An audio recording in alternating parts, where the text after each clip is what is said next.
准备好了。မင်္ဂလာပါခင်ဗျာ Daily Dose Computer မှာကြိုဆိုပါရစေကျွန်တော်ဟန်နေနိုင်ပါ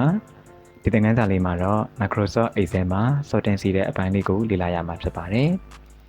sortency တာမှာဆိုရင်ကျွန်တော်တို့ဒီ number ပေါ့နော် number တွေကိန်းဂဏန်းတွေကို sortency တာရှိမယ် text ပေါ့နော်စာသားတွေကို sortency တာရှိမယ်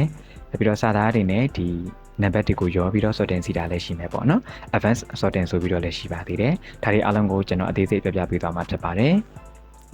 ်တမအောင်ဆုံးကျွန်တော်ဒီမှာ number ပေါ့နော် number လေးတွေကျွန်တော်ရေးထားလိုက်တယ်အဲကျွန်တော်200 100 500เนาะအစားရှိသဖြင့်ကျွန်တော်ဒီမှာ number လေးတွေရေးထားလိုက်ပါတယ်ဒီ number လေးတွေကိုကျွန်တော်တို့ sorting စီခြင်းတယ်ပေါ့နော် sort စီခြင်းတယ်sort လုပ်ခြင်းတယ်ဆိုတာဘယ်လိုလဲဆိုတော့ကျွန်တော်တို့ကဟိုကိန်းဂဏန်းဆိုရင်အကြီးစင်ငယ်လိုက်စီတာမျိုးတို့ငယ်စင်ကြီးလိုက်စီတာမျိုးတို့ဒါကိုပြောတာပေါ့နော်အခရာဆိုရင် ABCD ဆိုရင်ကျွန်တော်တို့က A ကနေ Z ထိစီတာမျိုးတို့Z ကနေ A ကိုပြောင်းပြန်ပြန်စီတာမျိုးတို့ပေါ့နော်အဲ့လိုမျိုးကျွန်တော်တို့အခရာစင် number စင်အဲ့လိုစီတာကို SORT sort ပေါ့နော် sort စီတယ်လို့ခေါ်တာဖြစ်ပါတယ်ဟုတ်ပြီအရင်ဆုံးကျွန်တော်တို့ sorting စီတော့မယ်ဆိုရင်ကျွန်တော်တို့ sort လုပ်ချင်တယ်ပေါ့နော် sorting စီချင်တဲ့ဒီ data ထဲမှာကျွန်တော်တို့ click ထောက်ထားဖို့လိုပါတယ်ဆက်လက်ပေးကြမလို့เนาะကျွန်တော်ဇာတ်တစ်ခုလုံးကိုဒီလိုလေးဆက်လက်ပေးကြမလို့ပါဘူးကျွန်တော်ကဒီ number တွေကို sorting စီမယ်ဆိုရင် number ထဲမှာကာစာလေးတစ်ချက်ထောက်ထားလိုက်ပါ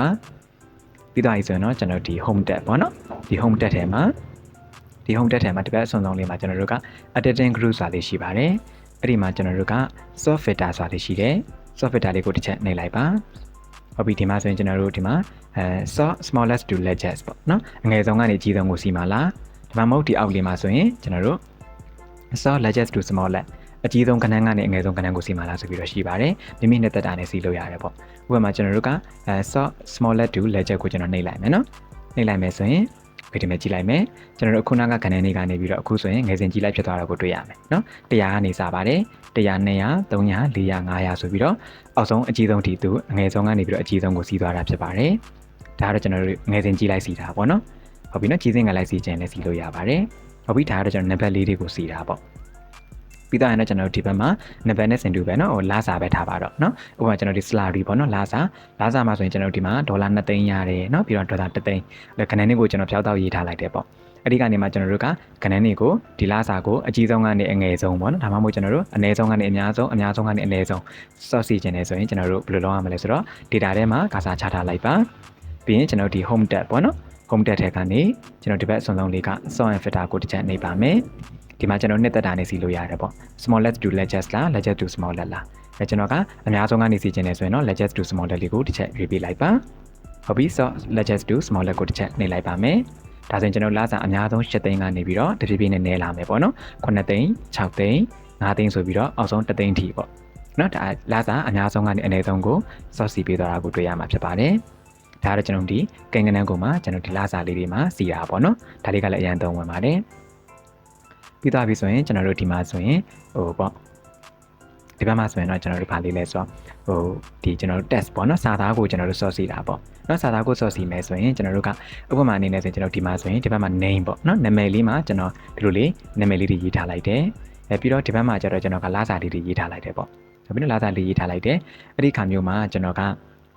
ဒီလာစာဟုတ်ပေါ့နော်လာစာကိုကျွန်တော်ကဟိုအငယ်ဆုံးကနေပြီးတော့เนาะအနည်းဆုံးကနေအများဆုံးကိုကျွန်တော်စီခြင်းနေဆိုပါစို့အဲ့လိုစီခြင်းနေဆိုရင်ကျွန်တော်တို့ကလာစာစီလိုက်ပြီးဆိုရင်ဥပမာအနေနဲ့ဆိုရင်ကျွန်တော်ဒီမှာဆိုရင်မြင်တောင်လို့အကြောင်းလေးထည့်ပေးထားတယ်ပေါ့စောရဲ့လာစာကကျွန်တော်တို့6သိန်းရတယ်ပေါ့နော်6သိန်းရတယ်အဲ့ဒီခါမှာကျွန်တော်တို့ကဒီလာစာကို sort စီလိုက်တယ်ဆိုပါစို့เนาะအနည်းဆုံးကနေအများဆုံးကိုစီလိုက်တဲ့အခါမှာဆိုရင်ဒီကောင်လေးကနေရာပြောင်းသွားမယ်ပေါ့နော်အနည်းဆုံးကနေပြီးအများဆုံးဆိုတော့သူကဒီကောင်လေးကနေရာပြောင်းသွားမယ်အဲ့လိုပြောင်းသွားတဲ့အခါမှာဆိုရင်သူ့ရဲ့လာစာကပြည့်လို့စောကရတာပေါ့အဲစောကြီးကကြံခဲ့ပြီးတော့လာစာတွေကပဲပြောင်းသွားမှလားပေါ့အဲ့လိုမျိုးမဟုတ်ပါဘူးကျွန်တော်တို့ကဒီ sort မှာထူးခြားချက်ကကျွန်တော်တို့ကဒီ sorting စီတဲ့အခါမှာပေါ့နော်ဒီဘက်ကကျွန်တော်တို့လာစာကို sorting စီတဲ့အခါမှာဆိုရင်သူနဲ့သက်ဆိုင်ရဲ့ဘေးဟာပေါ့နော်ဒီနာမည်တွေပါလိုက်ပြီးတော့သူနဲ့တူတူတပါးတည်းပါလာမှာဖြစ်ပါတယ်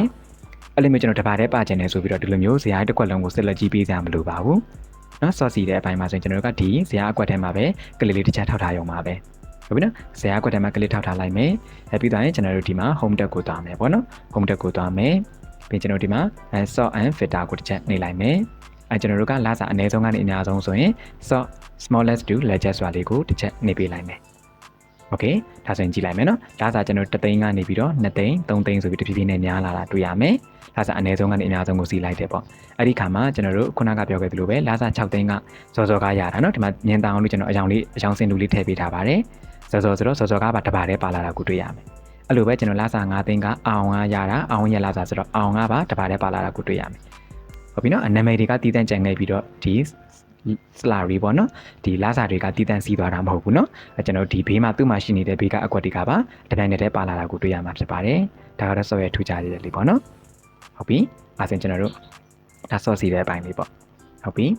ပြီးတော့ရင်ကျွန်တော်တို့ဒီဘက်မှာဆိုရင် date ပေါ့နော် date လေးတွေကို soft စီခြင်းနဲ့ရက်စွဲလေးတွေပေါ့ရက်စွဲမှာဆိုရင်အဲ့လိုပဲကျွန်တော်က15ရက်18ရက်18ရက်ဆိုပြီးရေးထားတယ်အဲ့ဒါကိုကျွန်တော်တို့ကအစင်လိုက်ပေါ့နော်15ရက်ကနေပြီးတော့15 16 19အဲ့လိုစီးသွားကြတာလားဒါမှမဟုတ်နောက်ပြန်ပေါ့နော်20 20 20 19 18 19အဲ့လိုမျိုးစီးသွားကြတာလားကိုစီခြင်းတွေလို့စီးလို့ရတယ်ပေါ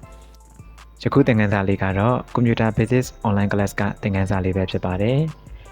Computer Basics Online Class လေးကတော့ကွန်ပျူတာကိုအခြေခံကနေစပြီးတော့စနစ်တကျလေ့လာလိုတဲ့သူများအတွက်ရည်ရွယ်ပြီးတော့ဖွင့်လှစ်ပေးထားတဲ့သင်တန်းလေးပဲဖြစ်ပါတယ်။ဒီ online class လေးမှာဆိုရင်တော့ကျွန်တော်တို့ဒ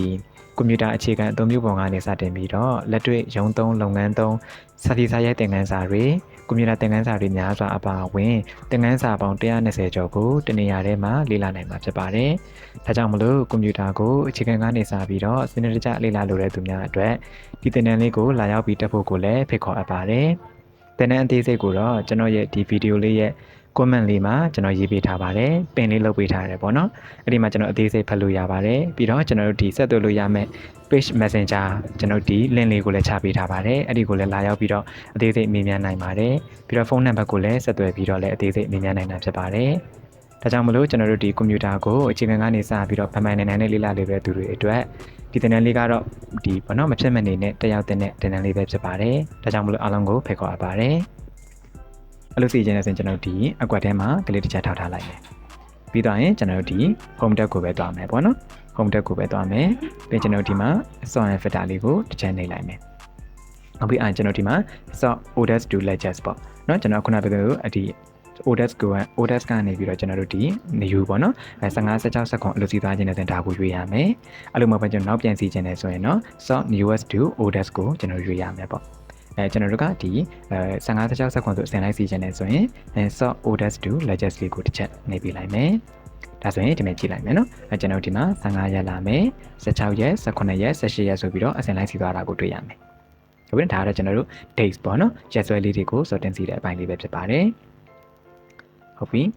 ပြီးတော့ကျွန်တော်ဒါလေးပြအောင်မယ်နော်ဒါလေးကိုကျွန်တော် copy ကူးလိုက်မယ်ဒါလေးကိုကျွန်တော် copy ကူးလိုက်မယ် copy ကူးလိုက်ပြီးတော့ကျွန်တော်ဒီဘက်လေးမှာပြမယ်ဒီချလိုက်ဟုတ်တယ်ဒီမှာနာမည်လေးတွေပဲဆိုပါစို့နာမည်လေးတွေလည်းကျွန်တော်တို့ source လို့ရရယ်နော်ဥပမာကျွန်တော်ကဒီမှာဆိုရင်ချစ်စုလို့ဘူဘူလို့နော်ဂူဂူလို့ကျွန်တော်အဲ့လိုရေးထားတယ်ပေါ့အဲ့ဒီမှာကျွန်တော်ကအခရာစံလိုက်စီခြင်းတယ်ပေါ့နော်A ကနေပြီးတော့ A B C D E F G ဆိုကျွန်တော်စီခြင်းတယ်အဲ့ဆိုတော့ A ဆိုတော့ A ကအောင်က A ဆိုတော့အောင်ကထိပ်ဆုံးကရောက်သွားမယ်ပေါ့နော်အဲ့လိုမျိုးကျွန်တော်အစင်လိုက်စီခြင်းတယ်ဆိုရင်လည်းကျွန်တော်စီလို့ရတယ်နော်ဒါလည်းကျွန်တော် test ကိုစာသားတွေကိုစောစီတာပေါ့အဲ့လိုဆိုရင်ကျွန်တော်ဒီမှာကာစာလေးချထားလိုက်မယ်ဇာတ်ထဲမှာနော်ပြီးတော့ရင်ကျွန်တော်ဒီ home tab ကိုပဲသွားမယ်ပြီးရင်ကျွန်တော်ဒီမှာ sound and filter လေးကိုတစ်ချက်နှိပ်လိုက်မယ်ပြီးရင်ကျွန်တော်ဒီမှာsoft A to Z စီမှာလားတပြီးတော့ကျွန်တော် soft Z to A စီမှာလားကိုကြသူစီလို့ရရနော်ကျွန်တော်တို့က A to Z စီခြင်းနဲ့ဆိုရင် soft A to Z လေးကိုတစ်ချက်နှိပ်ပေးလိုက်မယ်โอเคဒါဆိုရင်ကျွန်တော်ဒီမှာအောင်နော်ဘိုဘိုချစ်စု DD EE နော်အပြောချင်တာက ABCD EFG ဆိုပြီးရှေ့ဆုံးကဏ္ဍလေးတွေရှေ့ဆုံးအခရာလေးတွေကအစင်လိုက်ပေါ့နော်အခရာအစင်လိုက်နောက်ဆုံးမှာ ZAM နဲ့အဆုံးသတ်မယ်ပေါ့ဟုတ်ပြီနော်ကျွန်တော်အဲ့လိုမျိုးကိုစီခြင်းတွေလို့စီလို့ရတယ်ပေါ့ဟုတ်ပြီနော်ပြီးတော့ကျွန်တော်ဒီအခုနကပြောခဲ့သလိုပဲဒီဘက်မှာလည်းကျွန်တော်တို့ဒီလာဒီလိုမျိုးပေါ့နော်ကိန်းကဏ္ဍနဲ့ဒီနာမည်နဲ့ရောနေရင်လည်းစီလို့ရတယ်နော်ဟုတ်ပြီအဲ့ဆိုရင်ကျွန်တော်တို့ရသွားပြီဆိုတော့ဒါလေးကိုတောင်းမယ်နော်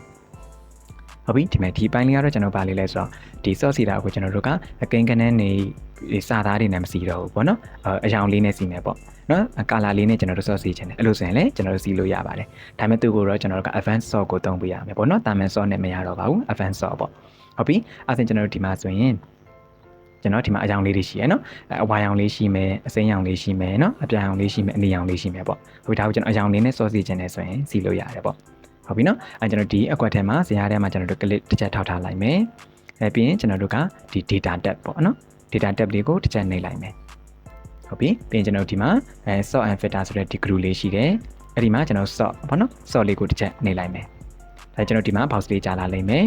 box လေးကြာလာပြီဆိုရင်ကျွန်တော်ဒီမှာ စော့ပိုင်းပေါ့နော်ခေါင်းစဉ်ငါပါလဲဆို column နဲ့ column ကိုမှပါလဲဆိုစော့ပိုင်းပေါ့နော် column ကိုကျွန်တော်ရွေးရမယ်ဆိုရင်ကျွန်တော်ဒီမှာဆိုရင် name column နဲ့ salary column ဆိုပြီးနှစ်ခုရှိတယ်ပေါ့ကျွန်တော်ကဘယ်ဟာကိုစော့စီချင်တာလဲလာစာကိုကျွန်တော်စီချင်တယ်ဆိုပါဆိုနော်လာစာမှာကျွန်တော်က color လေးနဲ့စီချင်တယ်ဆိုရင်ဟုတ်ပြီအဲ့ဒါကျွန်တော်ကလာစာဆိုတော့ဒီစော့ပိုင်းဆိုတဲ့ဒီနေရာလေးမှာဒီမှာမြားလေးပါတယ်မြားလေးကိုတစ်ချက်နှိပ်လိုက်မယ်ကျွန်တော် name နဲ့ salary ဆိုပြီးရှိတယ်เนาะကျွန်တော်တို့က salary column ကိုစီမှာဆိုတော့ salary လေးကိုတစ်ချက်ရွေးပေးလိုက်မယ်ဟုတ်ပြီပြီးကျွန်တော်တို့နောက်တစ်ခွက်ကတော့ sort ပိုင်းပေါ့နော် sort on ပေါ့နော်sort on ဆိုတဲ့အကွက်လေးမှာကျွန်တော် values value မှာဆိုရင်ကျွန်တော်က value ဆိုတာကဒီကိန်းဂဏန်းနေလိုက်စီမှာလားပေါ့ကျွန်တော်ကအဲ့လိုမစီချင်ဘူး color နဲ့စီမှာဆိုတော့ဒီဘက်မှာမြားလေးပါတယ်မြားလေးကိုတစ်ချက်နှိပ်လိုက်မယ်ပြီးတော့ကျွန်တော်ဗာလဲဆိုတော့ cell color ပေါ့နော် cell ကွက်လေးတွေရဲ့အကြောင်းလေးနဲ့စီမှာဆိုတော့ cell color လေးကိုတစ်ချက်ရွေးပေးလိုက်မယ်ဟုတ်ပြီနော် cell color ကိုတစ်ချက်ရွေးပေးလိုက်မယ်ပြီးသွားပြီဆိုရင်ကျွန်တော်ဒီဘက်မှာ order ဆိုတဲ့အကွက်မှာတော့ကျွန်တော်ဒီဘက်မှာမြားလေးပါတယ်မြားလေးကိုတစ်ချက်နှိပ်လိုက်မယ်နေလိုက်မယ်ဆိုရင်ကျွန်တော်တို့ဒီမှာဆိုရင်အကြောင်းလေးတွေရှိမယ်ပေါ့เนาะကျွန်တော်ဒီမှာကျွန်တော်ဒီမှာပေးထားခဲ့တဲ့အကြောင်းလေးတွေเนาะအဝါလေးအစိမ်းလေးအပြာအနီเนาะဒီမှာကျွန်တော်အကုန်ပေါ်နေတယ်အပြာအဝါအစိမ်းအနီဟုတ်ပြီเนาะအဲ့ဒီမှာကျွန်တော်တို့ကအရင်ဆုံးထိတ်ဆုံးမှာပဲအရောင်ကိုထားချင်တာလဲပေါ့ဟုတ်ပြီเนาะကျွန်တော်ဒီမှာ on top ဆိုပြီးမြင်ရမယ်เนาะ on top ဆိုထိတ်ဆုံးမှာပဲအရောင်ကိုထားမှာလဲပေါ့ဥပမာကျွန်တော်ကထိတ်ဆုံးကအခုလောလောဆယ်မှာအရောင်မရှိတဲ့ကောင်ထိတ်ဆုံးမှာရောင်နေရเนาะအဲ့ဒါကိုကျွန်တော်ကဒီအပြာရောင်လေးတွေပေါ့အပြာရောင်လေးတွေကိုထိတ်ဆုံးပို့ပေးပါဆိုရင်ရတယ်ကျွန်တော်အပြာရောင်လေးကိုရွေးလိုက်မှာပေါ့เนาะအပြာလေးရွေးလိုက်မယ်ဟုတ်ပြီကျွန်တော် on top နေရာမှာညာလေးပါတယ်ညာလေးနှိပ်လိုက်မယ်ဆိုရင် on top ထိပ်ဆုံးကနေစစီမှာလားအောက်ဆုံးကနေစီမှာလားအောက်ဆုံးဆိုရင်အပြောင်လေးကအောက်ဆုံးကိုရောက်သွားလိမ့်မယ်ဟုတ်ပြီနော်ထိပ်ဆုံးကပဲကျွန်တော်စီလိုက်မယ်နော် on top ကိုရွေးလိုက်မယ်ဟုတ်ပြီအဲ့ဒါပြီးတော့ကျွန်တော်ဒီအပြောင်လေးရွေးပြီးသွားပြီပြီးတော့ကျွန်တော်တို့အဲ့ဒါကျွန်တော်တစ်ချက်ကြည့်ကြည့်မယ်နော် okay တစ်ချက်နှိပ်လိုက်မယ်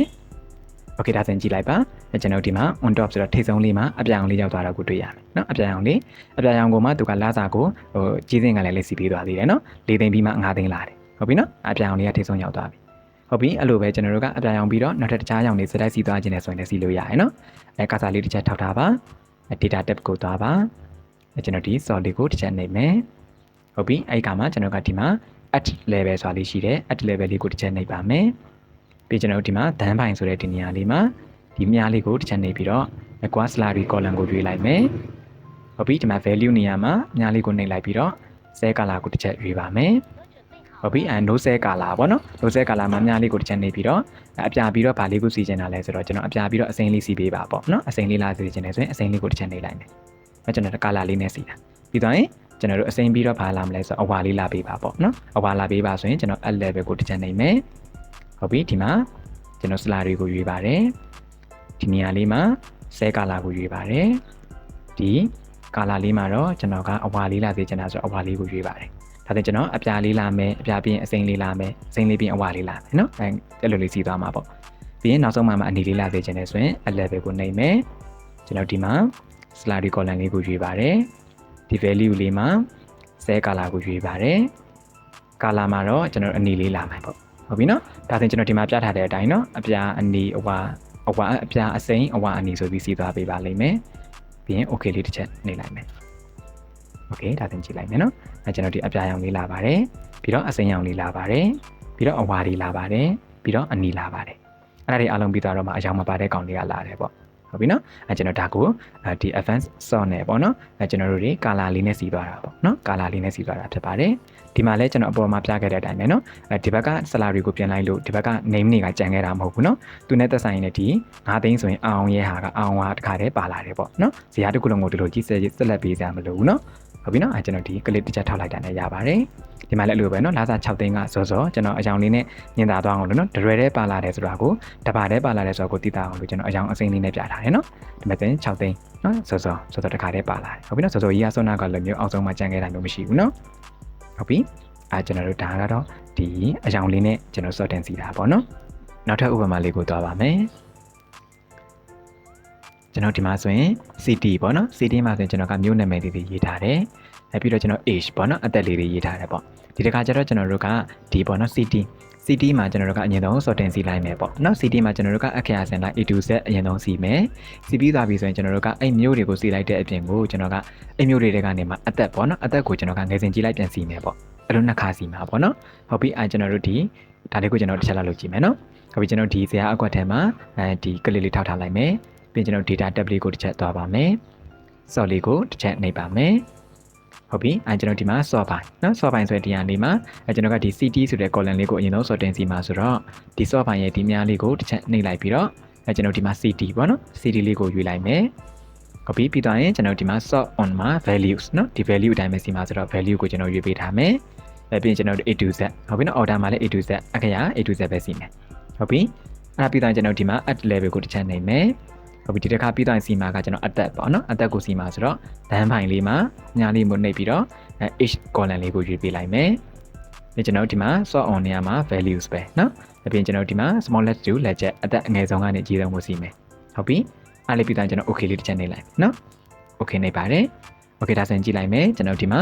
CD မှာဆိုရင်ကျွန်တော်တို့အခရာအစင်လိုက်ဖြစ်သွားတာတွေ့ရမယ်ဒီမှာเนาะကျွန်တော်တို့အောင်ပန်းလို့ခေါ်တဲ့ A နဲ့စတာဆိုတော့အောင်ပန်းကထိဆုံးကလာပါတယ် A ပြီးတော့ M ပေါ့เนาะ M မှာဆိုရင် Mandalay ကြီးပဲ3ခုအရင်လာတယ်ပေါ့เนาะ Mandalay 3ခုလာပါတယ်ပြီးတော့မှနောက်ဆုံးက Y ရန်ကုန်ပေါ့เนาะဟုတ်ပြီ CD ကိုအရင်ဆုံးစီလိုက်တာပြီးတော့ကျွန်တော်တို့က H ပေါ့เนาะအသက်ကိုစီလိုက်တာဆိုတော့အသက်မှာဘယ်လိုစီသွားတာလဲဆိုတော့ကျွန်တော်ပြောချင်တာကဒီမဲ့ဆိုရင်ကျွန်တော်တို့အောင်ပန်းပဲဆိုပါဆိုเนาะအောင်ပန်းမှာဆိုအောင်ပန်းက2ခုပါတယ်ဟုတ်ပြီနော်အဲ့ဒီမှာဆိုကျွန်တော်တို့ကအောင်ပန်းမှာ2ခုပါတာကိုကျွန်တော်တို့ကဘယ်လိုစီပေးသွားလဲဆိုတော့အသက်ကိုငယ်စဉ်ကြီးလိုက်စီသွားတာဖြစ်တဲ့အတွက်အောင်ပန်းမှာအသက်ဆက်ခွန်ဆိုတဲ့ငယ်တဲ့ကောင်ကအရင်လာတယ်ပြီးမှ23ကြီးတဲ့သူကလာတယ်ဟုတ်ပြီနော်အဲ့သဘောလေးပါ20စစ်တဲ့သဘောပေါ့နော်20ဒီ sorting စီလိုက်တဲ့သဘောပါ